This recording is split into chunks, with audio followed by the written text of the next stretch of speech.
Good morning and welcome to another edition of Clients First. As you know, I'm Mary Ann, Realtor with Taylor Properties. And this week's guest is Richard Pazornik from George Mason Mortgage, LLC. He is a senior or loan originator, loan officer extraordinaire with 22 years of experience. What Richard is going to do for us today is prepare the very few lucky buyers that may be participating in the Live Baltimore Trolley Tour who are well qualified and what they need to do to be able to stack. And when I say stack, I mean down payment assistance program, loan, and grants in order to buy that dream home. So thank you so much for joining us today, Richard. And if anything you want to say about yourself, please feel free to tell it. Well, first, thank you for having me. It's my pleasure to be here. One of the things I'd love to do is work with first-time home buyers and help them figure out which programs they're eligible for. And it's sort of like a puzzle. You've got program A over here, let's say live near your work. Can you stack that with program B, Smart Buy? It all depends. So our job is to put this together to make sure our buyers are getting as much money as they possibly can and they can use it in the most effective way. It really makes a huge amount of difference for that new buyer who hasn't been able to save up as much money as they would like. And I get this question all the time. People will come up to me, well, I need 20% because that's the number that they've heard throughout their lives. The answer is you do not need 20%. You need $1,000 at a minimum. You might need a little bit more just depending upon your circumstances, but I've seen people buy a house for $1,000. And that's pretty amazing that they can get in and do that with virtually no money. So wait a minute. What do you mean by, don't they have, now I'm not a rookie realtor. Hold on, Richard.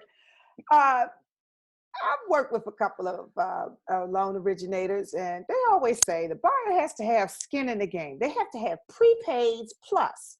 So what do you mean by, what do they mean? What does your industry mean by prepaids plus? Would you explain? So prepaids mean your escrow payments, which is your homeowner's insurance, your real estate taxes. That's part of your closing costs, in addition to the fees that the lender might charge you to process and originate your loan. The title company, who's actually the one who's going to disperse all the money. There's taxes and stamps that you're going to pay to the local jurisdiction, because for the privilege of owning a piece of property, you have to pay them taxes when you buy it. So what we do, we take your purchase price and all of those things, and that's the total amount you need to buy the house. You go, oh my God, where am I going to come up with that? Well, the bulk of it is from your mortgage. But then you can add certain things to it if you can get down payment assistance. For instance, the state of Maryland has a bunch of different programs that will give you money depending upon which program we use, anywhere from $5,000 up to 4% of the purchase price. Each of those programs has different requirements and different terms. One of the other programs that the state has will allow you to pay off your student loans. So if you've got up to $40,000 of student loans, we may be able to get those paid off for you when you buy a house. So not only do you get to buy a house, but you get your student loans paid off. Pretty incredible. And with that program, the state will give you another $5,000 towards your closing costs and prepaids that you just mentioned. Okay, stop the camera, stop it. You just said I can get $40,000 of student loan debt plus $5,000 toward closing costs. What's the name of that program? It's called Smart Buy. Okay. And it's been around, but not all lenders are eligible to do that program. Only the state's platinum and gold level participants are eligible to originate that program. Mm-hmm. And we are one of those fortunate lenders. Okay. So how many of those have you done? Last year and this year, I have probably done almost one a month. Well, okay, so quite a few. So you're very familiar with the requirements. And are those Smart Buy homes, is that just a list, or can any home become a Smart Buy home? So that program is any home in the state of Maryland. Originally, they started it out where it was just properties that were owned by the state. And then they expanded it to any property in the state of Maryland. That's called Smart Buy 2, as a matter of fact. All right. So let's get into layering these. So let's say I qualify, I'm a fictional buyer and I qualify for first-time home buyers. I've got a great credit score. I'm in an income margin. Let's say You meet the requirements. I meet the requirements. Meet Cool. the middle of the road requirements. You can stack me up. What are you going to do for me? Okay, so let's assume for a moment that your employer participates in a program. There's actually two versions of it. It's called Live Near Your Work and House Keys for Employees. Live Near Your Work is a Baltimore City program, and House Keys is a state of Maryland program. If you happen to work for Johns Hopkins, they have areas in the city where they'll give you $17,000 towards buying a house. That can be used for your down payment and your closing costs. If we use that program and you're in that $17,000 district, we can then partner that up with the state of Maryland's first-time home buyer program, which will give you another $8,500. That's a combination of three different programs. DSELP, the house keys. DSELP is $5,000. What's DSELP? Explain DSELP. Down payment settlement expense loan program. That's the state's basic down payment program. It's $5,000. Then on top of that, if you work for Hopkins, you're eligible for a program called House Keys for Employees. That's another $2,500. So now we've got 17 plus 5, so that's 23, plus 2,500, you're at 25,500, plus another $1,000 for Smart Keys if you buy within the city of Baltimore and within 10 miles of your place of employment. So you can effectively buy this house, have a lower mortgage, which means you have a lower mortgage insurance premium, even saving yourself more money. And then $1,000. Okay, but all right. So now, what are the terms of these? How long does the buyer have to stay in the home? And what are the penalties if they sell early? So with the state of Maryland, that DSELP is a 0% loan that's paid back when you either sell the property or refinance it. There is no, you could turn around and sell the property in a year from now and you still pay that back. It's not forgivable. The Hopkins money, on the other hand, is a grant, and each employer that participates in Live Near Your Work sets their own terms. Okay. So Hopkins, they give you that money, and you're basically committing to work for them for another 6 months. I've had clients who have changed jobs within the year after buying a house, and they don't have to pay that money back to Hopkins. Now, the only thing you have to worry about there is that money has now been determined to be taxable. Oh, when so you sell early, it becomes taxable income? Well, no. The money that Hopkins actually gives you is taxed as income. So you might want to have them withhold whatever your tax bracket is. And we can talk about that with an individual buyer to make sure they're not going to be hit with a tax bill at the end of the year. Because that could be 17,000 plus 8,500. That's a lot. Well, just the 17,000 is taxable. Okay. All right. So let's talk about George Mason as a partner with Live Baltimore. What are you all doing to prepare for the virtual trolley tour? Do you have anything exciting? And what do buyers need to do to prepare for that virtual tour? Let's talk about what the buyers are doing, because we still haven't gotten all the direction from Live Baltimore about how the virtual conference areas are going to work.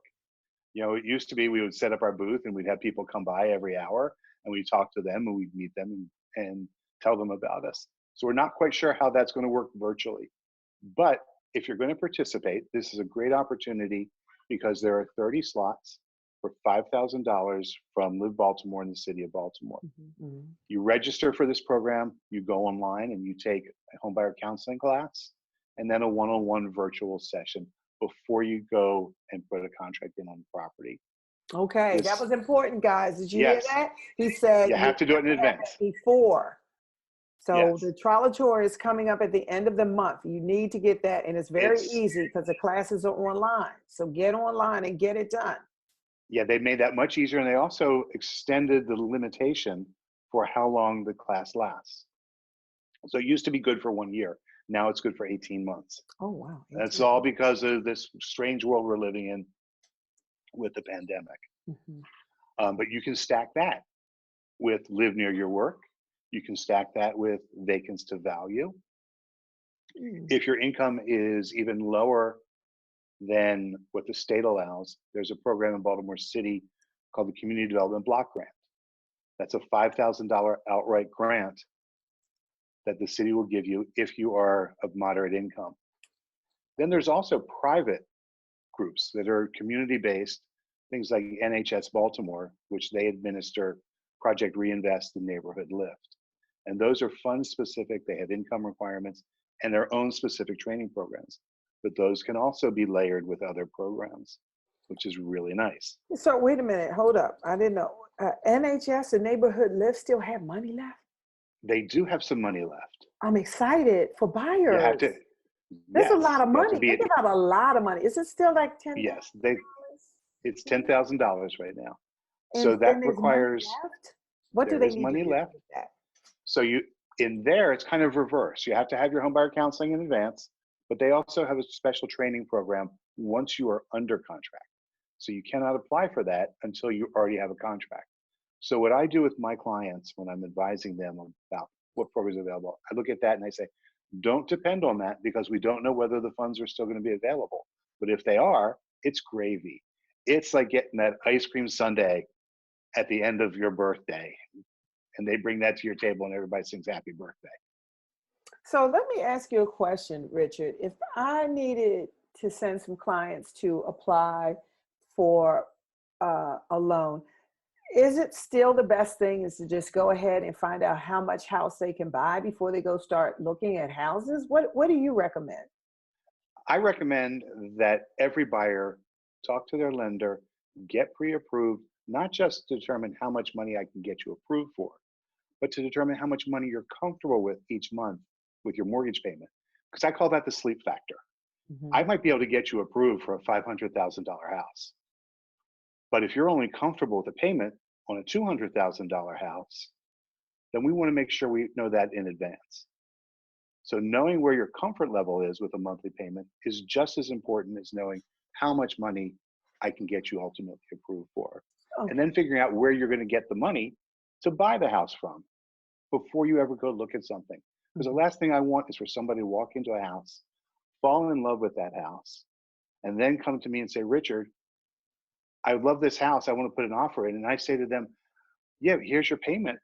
And it's, 1.5 times what you're comfortable paying, even if I can get you approved for it. Because then you're going to have to scale back and look at things that don't have that updated kitchen. And you're not going to feel as comfortable. If you know in advance, then you start where you can afford. So, Richard, I just want to get your opinion on this. How involved are you in the offer process with the realtor? I mean, you know more. I try to stay in my lane. So you know what they need. You know if they need closing cost help. Yep. You know what their comfort zone is. So that's Yep. you giving me my marching orders to show them these houses. But you also say to the realtor, hey, they need help.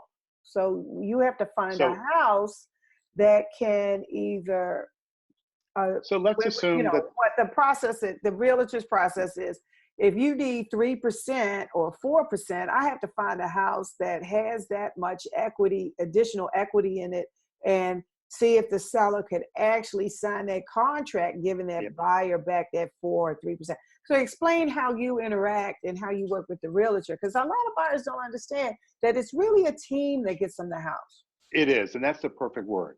It's a team, and the team is made up of 3 different sets of people. It's me, you, and the buyer. And this is a team that's got to work together closely as far as getting everything that needs to be done in a short period of time. So you're taking out, new clients. I've already got them pre-approved.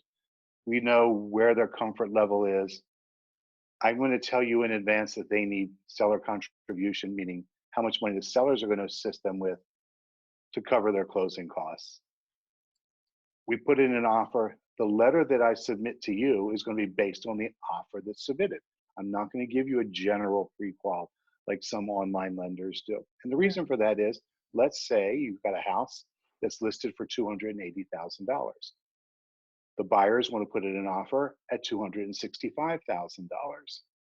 My buyers are pre-qualified for 290.